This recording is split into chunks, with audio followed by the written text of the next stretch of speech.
I'm Kathleen Graddy, and I'm here with Howard Parr on March 28, 2019 to interview Howard for the Manchester Historical Society Oral Histories Project. And Howard, I understand that you were born in 1920? 1919. 1919. And so I'm here to hear a little bit about your story and also to ask you about a research project that I'm working on. All right. And so I know that you've written several books, and I'm going to be looking at your Life on the Farm book and looking for stories to see if you have any stories about a town called River Raisin that now the locals call it Podunk.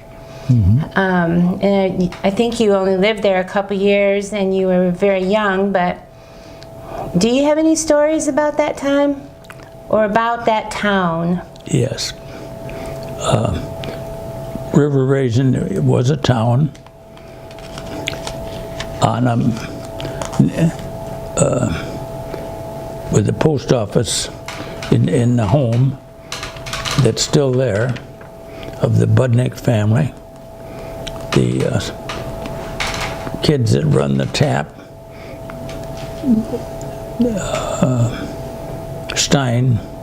Jack Swine lives in that house today, and that had a post office in it, and there is in your Historical Society files a letter stamped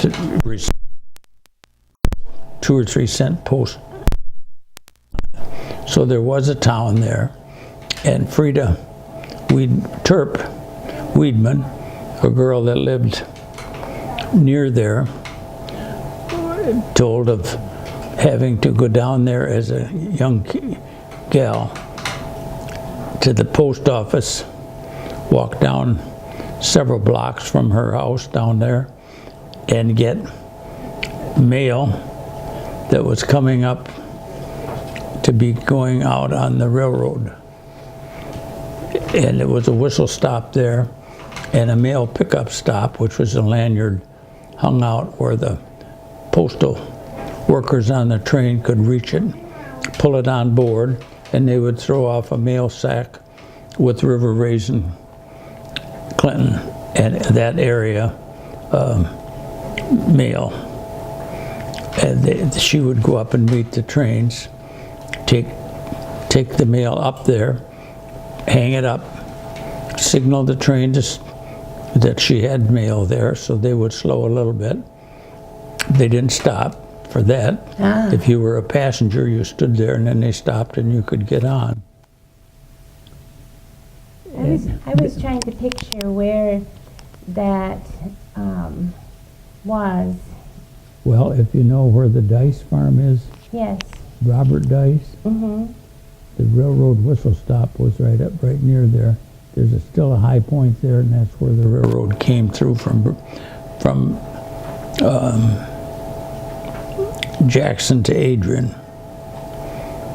That was the first railroad in Manchester. And there must have been a little trestle or something over one of the roads that used to be there, but now it's washed out. No, the dam washed out with the other dams in 1908, and that dam was never rebuilt. The ones in Manchester, 3 dams, they were rebuilt. And then the middle dam between the mill and the village hall, Ford building activity, that went into disuse. It was the metalworking, the Furnace Street.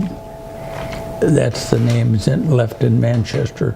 Furnace Street that goes down there, indicates they made probably cast iron and foundry type things and used the power of the river.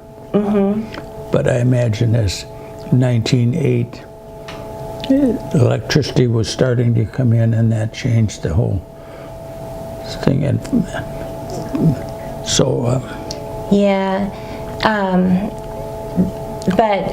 And you touched on the Henry Ford Village Industries plant that was there in Manchester, but now it's the Village Hall and the library. Henry Ford built dozens, if not hundreds, of those small plants, and they would produce one element that he needed for his car production in quantity as he needed, and they were then shipped to the Rouge and installed on the assembly line. The Ford plant was built in '38. My brother Les worked on it. We have pictures of it from then. Ford didn't pay overtime, so if pouring concrete didn't fit with Ford's 8-hour day definition, those workers went up and punched out at 3:30 and went back and worked until the concrete pour was finished at 5:30 or 6. And if they didn't like it, they could quit and somebody else would take their job. How about that? But that's, he worked there. They made instrument clusters for Ford's cars, which is the dashboard cluster, the oil gauge, the temperature gauge, the speedometer, and odometer, and so they had those. They'd put the parts together, put the panel together the way it fit on the 1938, 39, 40 Fords, whatever it was, and then they would ship them to the Rouge in quantity, and they simply put them on the chassis as they came down the line, plugged them in, and that was it. Floyd worked there, my brother, later on, and his job, if you can imagine, for 8 hours was to calibrate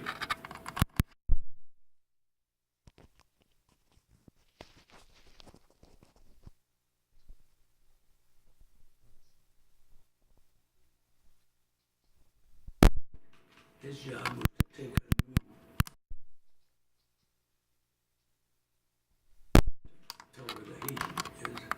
take a new one of those in that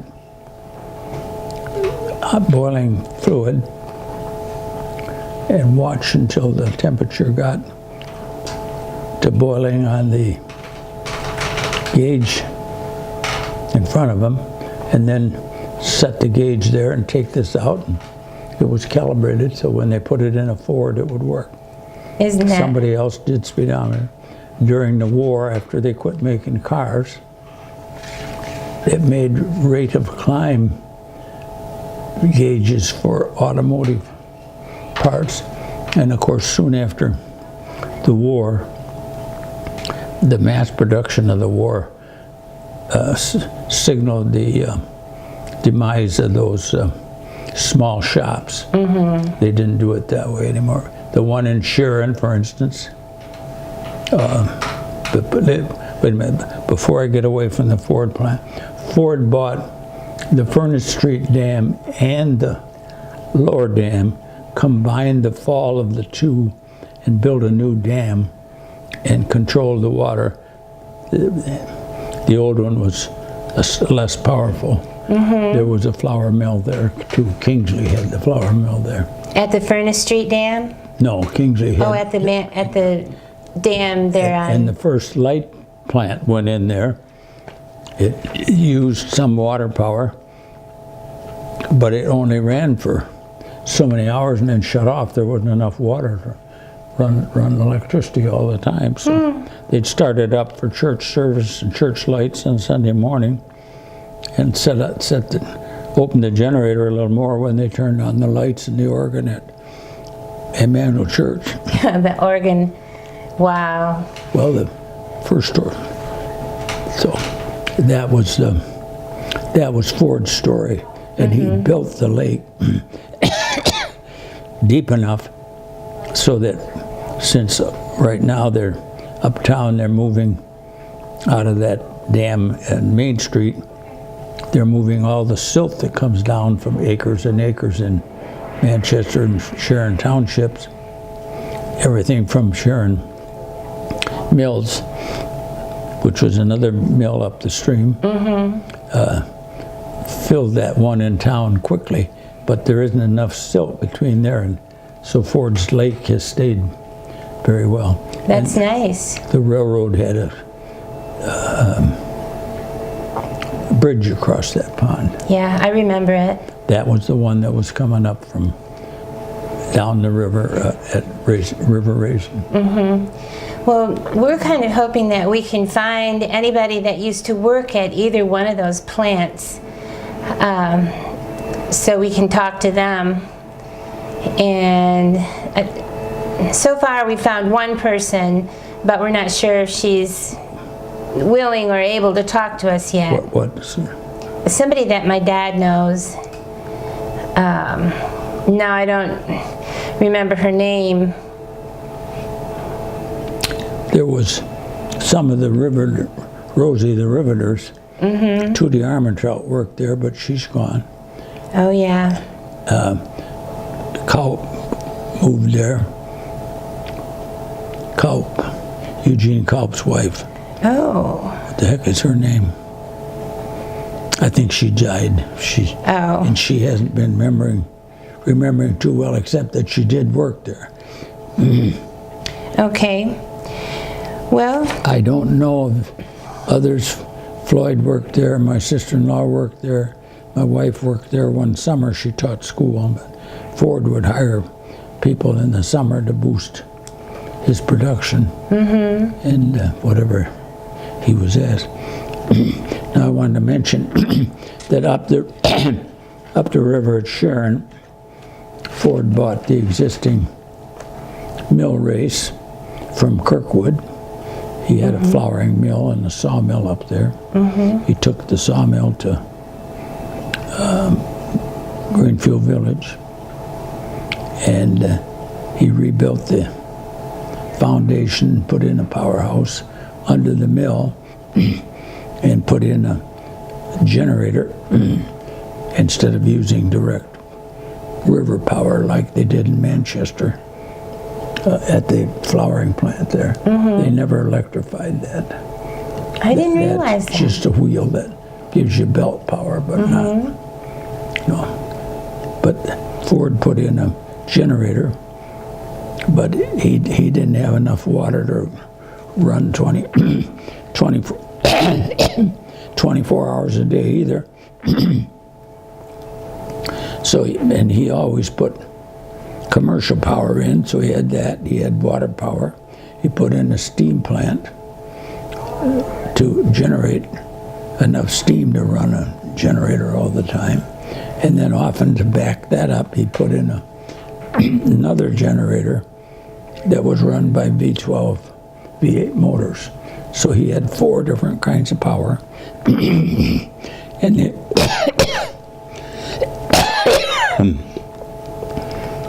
they all had to be instantly ready. And when they knew he was coming, if he said turn on steam, it better work. And the water power worked, and so that was Ford. Ford at that plant hired only farmers. He wouldn't hire anybody that didn't have a regular job, and they had to be farmers. Mahlon Smith worked there. Oh. And there is a video of him that was the society made.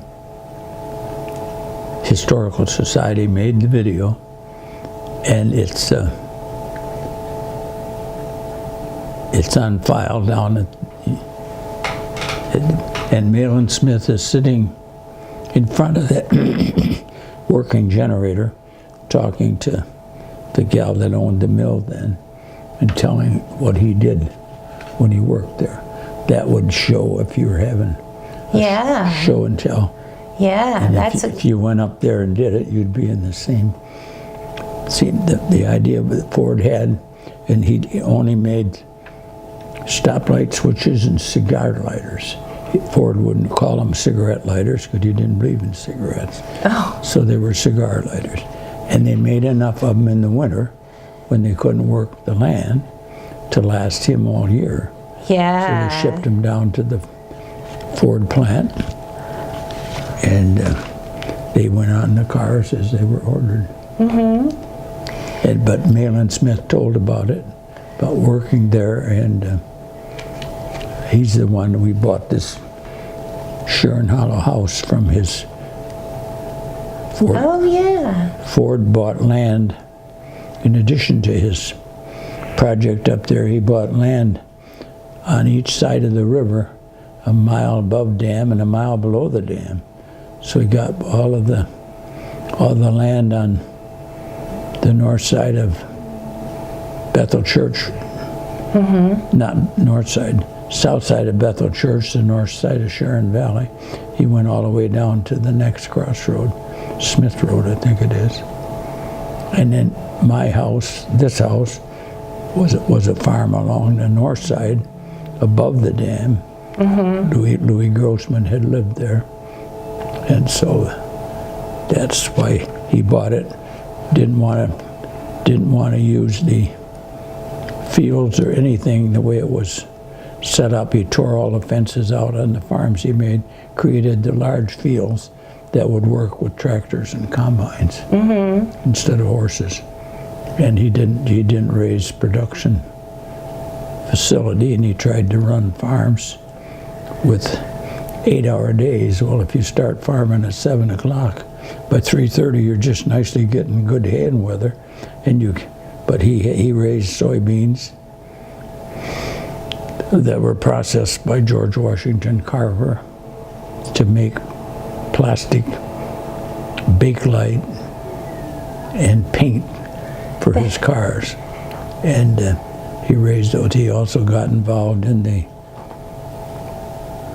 Hayden Mills, Tecumseh Oh, yeah. miracle where you planted a cubic inch of wheat and dedicated to give 1/10 of it to charity or a church forever to prove what would happen. Well, it started out simple, but pretty quick you had 1,000 acres of wheat, and you had to take 10% of the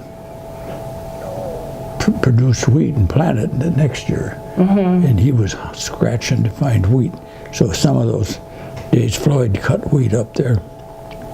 But then combines had come in so they could do it, right? The soybeans, not Manchester, but it's Ford's Diversity. They were processed in Saline. That plant that's still there in Saline was processed soybeans. It did not produce parts for his. Okay. Now in Brooklyn, that plant on the river Raisin above Sharon Hollow produced valve springs. Let's see, when you got valves to open and close to let the gasoline in, give you compression, burn it, let the exhausts out, fill it up again. There were valve, and that's what he made up there. Okay. Well, to just get back to podunk real quick. Podunk I was wondering if you've ever heard that there was an Indian village there. Well, I don't know where there were, but one of the historic stories about Indians in Manchester stems from the habit of Indian tribes to take advantage of the friendly surroundings in openings in the bur oak trees in the Manchester area. They would come down in season the stream in their canoes, pull up on the bank, set up for a few, maybe weeks or a couple months, and then move on. And many of their trails and many of the local areas might have been attractive to them, but the water power, when the white man came along, was more important to use it to saw lumber to build houses with and to feed yourself and grind grain for feed. So they'd set up a mill, and there was a mill for flour at River Raisin. There was a sawmill. There was a shoddy mill where they were starting to use used cloth, take it, chop it up and reprocess it and make a second quality of fabric out of that. And they made it for them. So we do that. They'd make foot wipers. And then of course, and they had the mill, and they had a blacksmith shop. They needed it with horses. So they had quite a bustling group of shops there. Yeah, and someone told me. They did in Sharon too. And of course Manchester had the biggest waterfalls. So they got 3 dams. But there was 40 feet of fall between Sharon and Manchester in the river. That must have been some beautiful rapids at some point. Take the water today from Phillips Bridge all the way down through. The canoe races go that route. Yeah. And the first dam you got was the Main Street dam, the Huffer Dam. Well, do you? Let's see. The post office, the railroad nearby, the various foundations that they had, that house that Budnick and Stein still lives in, that was a combination country store. They'd have work gloves and tobacco and candy, stuff like that as time came on. And they had them because people came in to get their horses shod or something. So they would go in the store and drink a beer, buy some food, take it home, whatever they needed. Well, my get kerosene for lamps. Well, you know, my mom's family settled a farmstead on Brown Road near River Raisin, and that was Uriah and Maranza Every. And one of Maranza's sons was Will Every, who, and I bet you knew them. You must have known them. Yeah. And Will raised award-winning hogs. What? He raised award-winning pigs. Yeah. And breeder stock for hog farms. And there's a family story that Will used to go down to the railroad station in bad weather to see if anybody needed help, if they got off the train there, to see if they needed a ride somewhere. Well, they could, yeah. Yeah. So,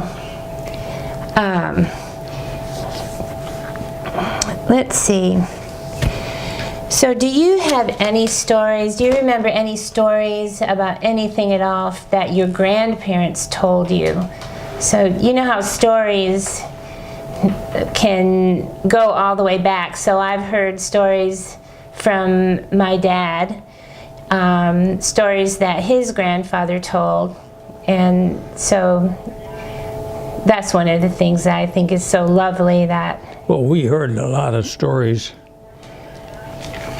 around the dinner table and lunch table when we were home in the summer, because that's what we talked about. We didn't have the news. We had the newspaper, but unless you read the newspaper, you didn't know what it was. You didn't listen to it like you do, or weren't subject to getting a 30-minute infomercial and not getting the whole story. Yeah. But we heard stories about two things. About my dad's father came here with his father my great-grandfather, Parr, when he was a kid of 16 in 1880. And that was his, he said, I didn't have a shilling in my pocket when I got over there. And he wasn't in the poorhouse when he died, I'll tell you. But he rented his land for a while, and then he bought the Hiram Parr farm out in Bridgewater, or in Manchester, across the River Raisin Dam there, the Lower Dam, and that was his farm. And when he died, his son took it over and ran it until 52 was extended south from that blinker light and cut his farm right in two. So it ruined it as a farm. Oh, yeah. And it's now the industrial park. I plowed those fields for him with horses when I was helping out on horses, but that's before they had tractors. All the farm work I ever did was with a team of horses, or teams of horses. That's one side. That's a skill that's pretty much lost, although a few people still know how to do it. Amish. Yeah, the Amish. Yeah. And then that was on my dad's side. Of course, he had 4 children, and I knew all of them. Walter Parr, never married, so he stayed at home, and you'd hear him when I was over there telling stories. Dad, Lowell Parr, that's Doris and Lucille's dad, stayed there, and he rented a farm from my granddad next to his house on Sutton Road, and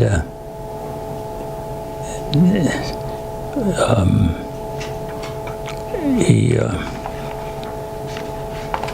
took over the homestead farm when Hiram died in 1940 and lived there until the farm was split up. Then he sold part of it and it became the industrial development, and the other part of it was left to the vagaries of excavations to build the roadway. They took them out of the part of it between the road and the river, and the river Raisin curls the railroad, and that came up together. The railroads followed the rivers because they didn't have water flow in them. They didn't have to build as many. Yeah. Didn't worry about that. They came right across the lower, came up against Austin Road there, where it would, east of town, and went right across the river. And the creamery and the village that was on that side of the river was right where Limpert's place is today. The mill and the flour mill, the water release from the dam was different then that Ford made it. But so I heard those stories. Dad and his siblings all went to Manchester High School, so I heard their stories. And Dad graduated from high school, and his younger brother and sister graduated from there, so we heard those stories. And the teachers that I had in high school had them in school, so you knew Miss Ackerson was one, and Miss Schaefer, and so forth. So you went to school with Miss Ackerson? Yes, she was my 3rd and 4th grade teacher. She must have been a wonderful teacher. She was a wonderful teacher. Yeah, a wonderful person. I learned to play the pipe organ from her. You did? Because I played the pipe organ for church when I was 12 years old. That's wonderful. I never played the old hand-pumped one, the one we had until 1928. At the Methodist Church was run by a big bellows. It took a person to give you enough air to play the organ. Really? You couldn't go in and play by yourself. You had to have somebody to pump the organ. You could practice, but you didn't get any sound. How about that? And then that was taken out. That was the Bazak organ, and it was replaced by this electric generated one that I played. Do you still play the organ here? I did. My carpal tunnel has taken away my Oh, that's agility. too I bad. can't. If you can't use your left hand right, you don't sound very well on a piano. And the right one is lazy too. So Well, I heard the Parr side a lot, and knew a lot of the people that were in Uncle Old's graduating class, Aunt Ethel's and Dad's. Uncle Walter didn't finish high school. He got in a snit about something and decided to stay home on the farm and work. So he didn't get to graduate. But we heard a lot of stories from him. do you have a favorite story among those? Any of those stories? Oh, I think some of them that stand out in my mind, I don't know if they're favorite, is the one that Uncle Lowell tells about the influence of the railroads. Lowell was born in 1901. Wait a minute. Yeah, he was born in 1901. And so when he was a teenager, that would be about the time I was born, the railroads, according to his description, were the largest employer in Manchester. The schools came second. They were large because they had 2 railroad offices. The one at Chibro Park on the Hillsdale track, and the one where the ex-food station used to be down on Austin Road west of town. So they had those to run. They had people that were hired to haul mail to the train and come back, meet every train. See, trains often had postal cars on them, which were rolling post offices. So if you had at 2 o'clock, if there was a train coming through, you took, they hired a man to take his Model T pickup and go up to the post office and get it, take it down, meet that train, and as soon as they got it, they sorted it. Well, if the mail had some stuff that went to Jackson or west of town, they would throw it off or leave it on. If it went to Clinton or somewhere the other side of town, they would throw it off at the next station, Normal, and they'd put it on the next postal train that was going east. They moved the mail with the trains. And that was, he told about that, and how even if you bought a car in those days, they didn't have showrooms and many cars sitting around. They had order forms, and you'd order a Chevrolet that was built in Flint, and the guy would sell it to you.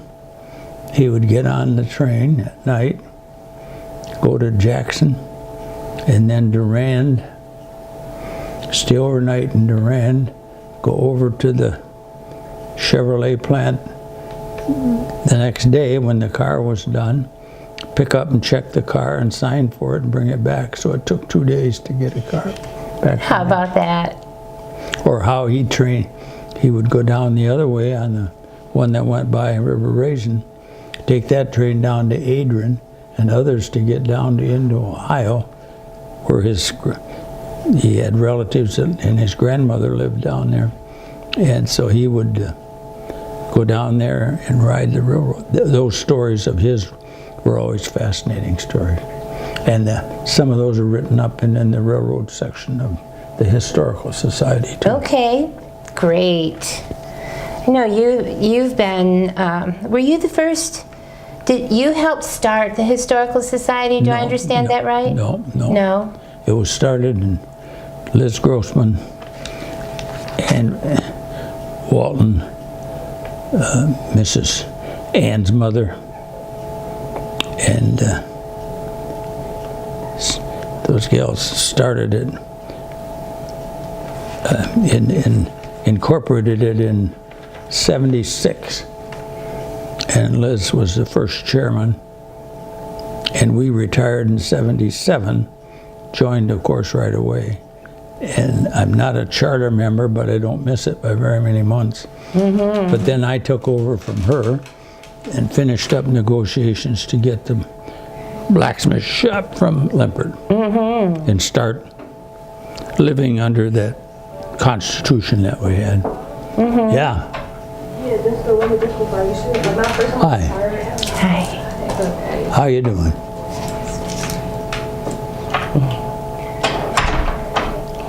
Looks like she wants you to stay hydrated. Changing shift. Oh, changing shift. They're bringing in new water. Ah. So, I just love to hear the old stories. I like to imagine. We had training in schools in this business of oral histories. But if you don't write this up and identify who's blabbing at you today, they won't be worth much. Before that, we used to record on cassette tapes a meeting for the Historical Society, but nobody wrote them up. You'd have Roy Marks and Chick Kirk and other people talk. Unless you know their voices, you don't know who's talking. Wow. They have to be written up. And they're better if it's structured like you're doing, with a sequence of questions that you ask. Yes, and we write up we have a secretary that writes them up now. Right now I am the secretary, and so I write up the minutes. This is a committee, like you are now, that was run by Joe Dokes or anybody that wanted to, but writing it up is the thing that takes time. It does take time. And now that you've got cameras and pictures, we did a lot of it with video and thought that would do it. Well, it does a certain thing, but again, that whole VCR thing is gone. It's been succeeded by different VCR tapes. So we have some of those, but we must have the ability to play those. No, they're down. They're left down in the. This one that I told you about, Malin Smith's sitting out in the Sharon Mill, mm-hmm. and talking about Mr. Ford and what they built there. That's a video VCR. Okay. But we gave the Historical Society of the Washtenaw County a copy of that, so they could have it to show out there. And I think they do, but a lot of those docents they have don't know, except they push buttons, but they don't know the details. Right. Well, it gives me another place to look as at the museum for Washtenaw County. Carl Curtis, yes, knows the most about those. If you talk to him, I will do that.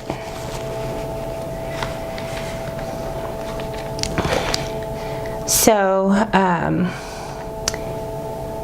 any more stories that you want to tell us? Anything about your childhood on the farm, or anything that you think? Well, I think you can read it in the books. I've read it, yeah.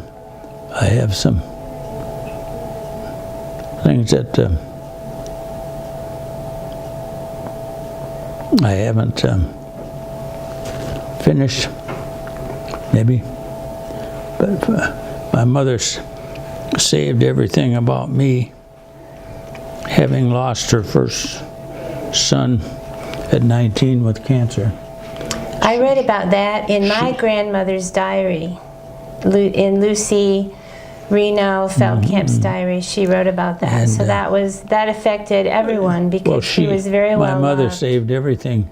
And of course, I got drafted, and Les got pulled out of ROTC. So she had 2 sons in World War II. And she would stand there when we were in uniform and wish us well. But she said, they're not going to get Stanley. I can see him when I wash my dishes at the farm window. And she could see his grave down on the hill. Oh, But apropos of that, I had everything that ever happened to me, including saving every letter I ever sent home. She saved them, and we have them, and they're put in oil-free or oil protection paper seals, and they haven't been processed. I don't have the answers to them. I don't have the letter The that she reply. sent me. We couldn't save stuff in the Army. Oh, We weren't yeah. allowed to because it would tell enemy information scavengers a lot about an outfit. If everybody was bitching about it, well, this is a good one. If everybody thought it was the best one in the Army, it was a good one. So it was, those have not been done. There's a mile of tells where I was, and we wrote a couple times a week. that's going to be those letters. Well, Are I very started valuable, I writing. would I think. started writing them in August of 42, and I got discharged in March of 46. So that's almost 4 years. Then I married a gal that was as bad a saver as my wife. So all of them, or my mother. So all of them that I sent to her, she saved too. That's great. But I can't tell what the other half of the conversation was about, but they Well- had information of things that were of concern to soldiers. And I don't know if you've ever heard of it or not. I don't think it I don't know exactly where this ended up, but Marion Damon taught in Manchester English and Latin from 29 to 39. Then she went to Farmington, but she had a lot of the boys that she'd had in school. And there a couple of girls, we had a couple of girls that signed up too. And she acted as a reference point and a letter writer. She would write periodic letters and acknowledge 8 or 10 Manchester boys where they were in service. Joe's in here and he's in there. This one is there. And those letters are, the last time I talked to her, I think was about our 50th anniversary, she had them in a footlocker. She didn't know what to do with them because she said they might give unfavorable information about somebody. Because they knew her well enough to say that some boy might say to her, I shouldn't have done this, but I drank too much last night and I went out and maybe I caught venereal disease. I Oh don't my know. goodness. You don't put that in the Ladies' Aid Society minutes. No, you don't. But I don't know where those ever went. She didn't know what to do with them. She never married, and she stayed in Farmington long enough to, I think, hook up with some of those kids. She taught us senior English, 10, 11, and 12, and Latin. And she was she stayed at a relative's of mine. Will Lamming was a Parr. His mother was a Parr. Oh, I didn't understand that. My uncle, Will Lamming, he married Esther. He married Feldkamp. Esther Feldkamp. No, Esther Reno. No, Esther Feldkamp. There were 2 Esther Feldkamps then. Lucy was Lucy Feldkamp that married Reno, out to Pleasant Lake. Yeah. Okay. And Ina that married whoever she married. Ina They were married all a from Heisler. But Reno's, Yes, I know. Yeah. but Lucy was in Dad's graduating class. Oh, wow. And I don't think Esther graduated from high school. She went out and went to work. Yeah. Well, you see, the Parr family of Grandpa's vintage, there were 17 kids in that family. In which part of the family? Hiram's. Hiram had 17 kids. Hiram was the 17th Parr born. He only had 4 children. But Okay. but they came to Manchester because his mother was a Russian. Huh. And so the Russians had 3 of the boys in Manchester. One of them became Attorney General for the state. But they came there primarily, so the Lammings came there, and the Lammings had 8 kids. And the Miners,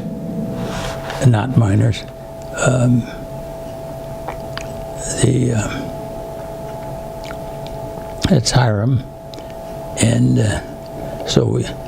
then he had another sister down in Ohio, Hiram. Mm-hmm. So that's why they stayed there. But the reason they settled in Manchester was the fact that there was Russian family that Mary Russian Parr had, and Elizabeth Lamming, Parr Lamming, was the first one of that second family.